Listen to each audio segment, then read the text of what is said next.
As a great mind once said, show me the heroes that the youth of the country look up to, and I will tell you the future of your country. I would now like to invite our last keynote speaker for the day, Vishakha Singh, Vice President, WazirX NFT Marketplace, who will be addressing our audience on the topic Fueling Aspirations amongst the youth of the nation. Ma'am, over to you. Thank you so much, Nehal. I hope you all can hear me clearly. Yes, we can. Perfect. So, I don't know why I was invited, and I was just wondering when I was called to speak here. I was a bit confused because the topic said, aspiring the youth of the nation. And I was like, well, am I being considered youthful enough to give advice? Well, in that case, thank you so much. But then I was like, well, or am I considered to be a wise old leader who will be advising the youth of the country? And I was like, well, even in that case, this is great because they say that in youth we learn and with age we understand. So here I am. Thank you so much for calling me here. We all know how uncertain the pandemic has been. The question here is, how do we prepare Leadership 2.0 under the shadow of Web 3.0? How do you aspire the youth of the nation in such uncertain times? What is inspiring what is even fueling the aspiration of these youth mean to us when we call them, young and we expect them to be innovative? What does it actually mean? Now, I think probably deep dive into this, we will have to relook at three keywords that we've been mentioning here. One is tomorrow. What does tomorrow mean? Well, we are living in the shadow of Web 3.0. Blockchain became the buzzword 2 years ago, even though it's been around for a very long time. Cryptocurrency became the buzzword. NFTs overtook everything that we could think of. And now metaverse, with so many companies transitioning and talking and brands talking of transitioning into the metaverse.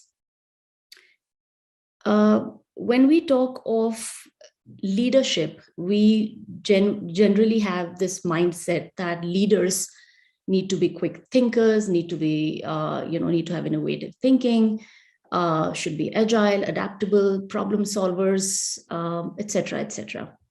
And when we talk of the word youth, we always think of somebody young, generally individuals between the age group of, 18 to 35, we consider them as youth, and we look up to them in hope that they would, create a better future for us.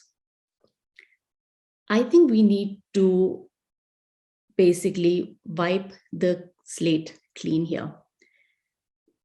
When, the youth, today's generation, unfortunately, has matured beyond years in the pandemic. On the WazirX NFT marketplace, our youngest creator is 10 years old, who makes a steady income selling NFTs. Our youngest collector, and these collectors are people who invest in NFT arts and make very handsome profits. Our youngest NFT collector is 14 years old. Our oldest NFT artist is 52 years old.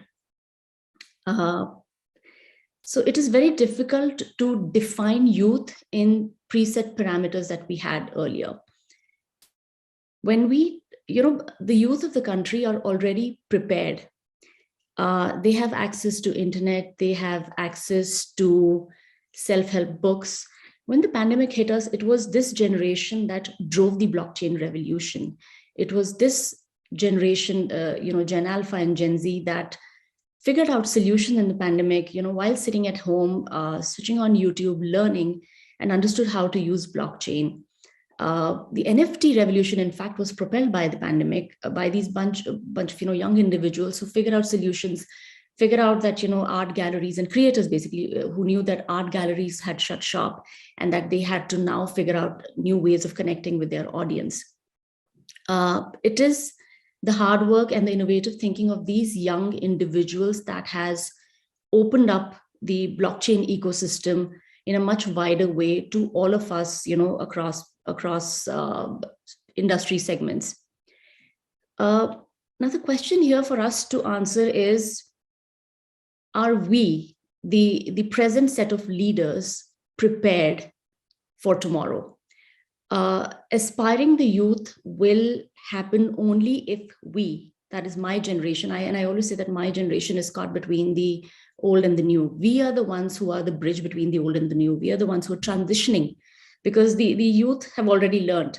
I always tell everybody that, Gen Alpha, that is on the NFT ecosystem, has already bypassed an entire the banking experience, and they're already onto crypto. This is a generation that is going to bypass a lot of set norms that we had set in our generation. So the question is, are we prepared? When in the context of leadership, when I said that we generally just look at people from critical thinking, etc. lens, we have to now realize that those were preconceived notions. The new generation, the youth today, 80% of them already want to be individual creators. They're very individualistic. They are very creative. 80% of them want to be YouTubers. So in a scenario like this, the question is, are we ready to, or are we willing to, or will we be able to cope up with their demands in the future?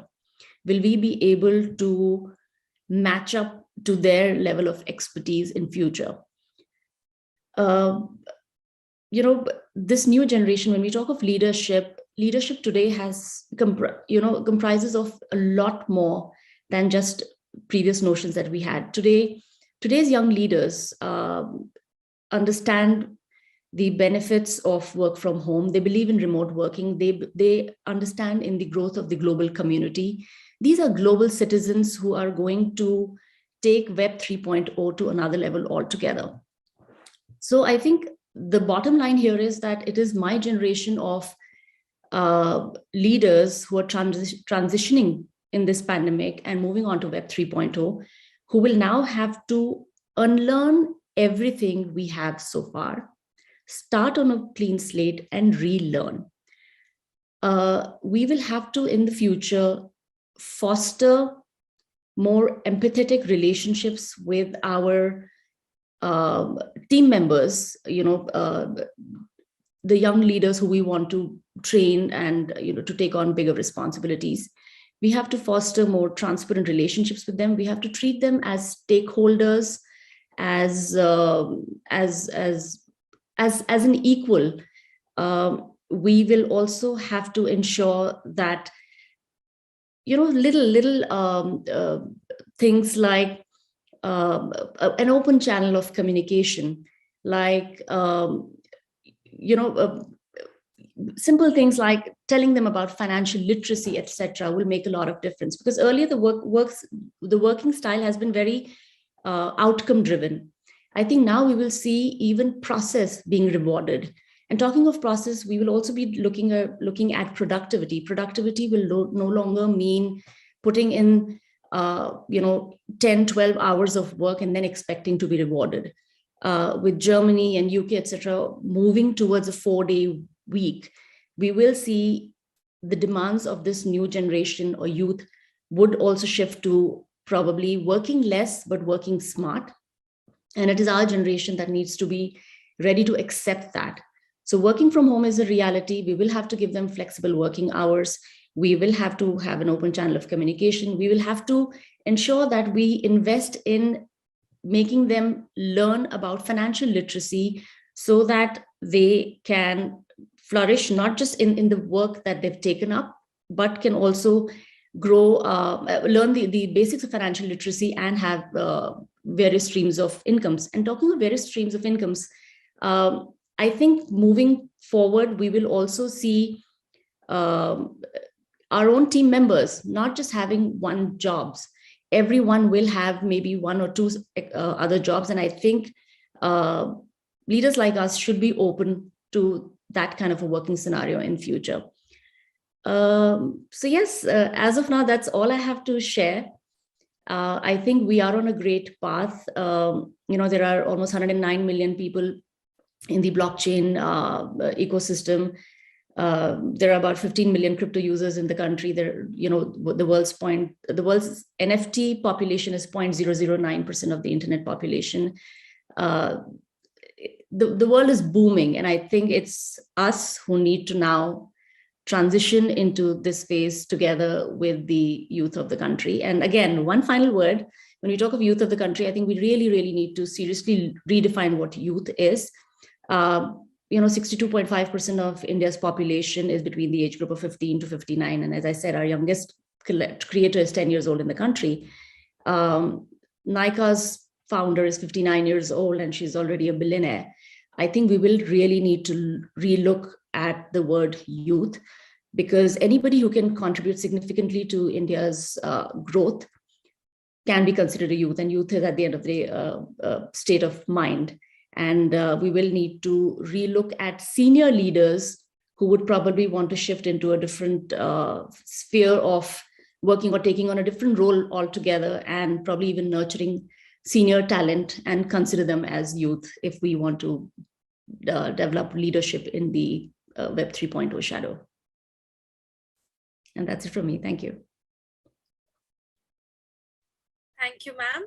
Thank you so much. I'm sure our leaders, both young and old, must have garnered a lot from this session. Thank you so much.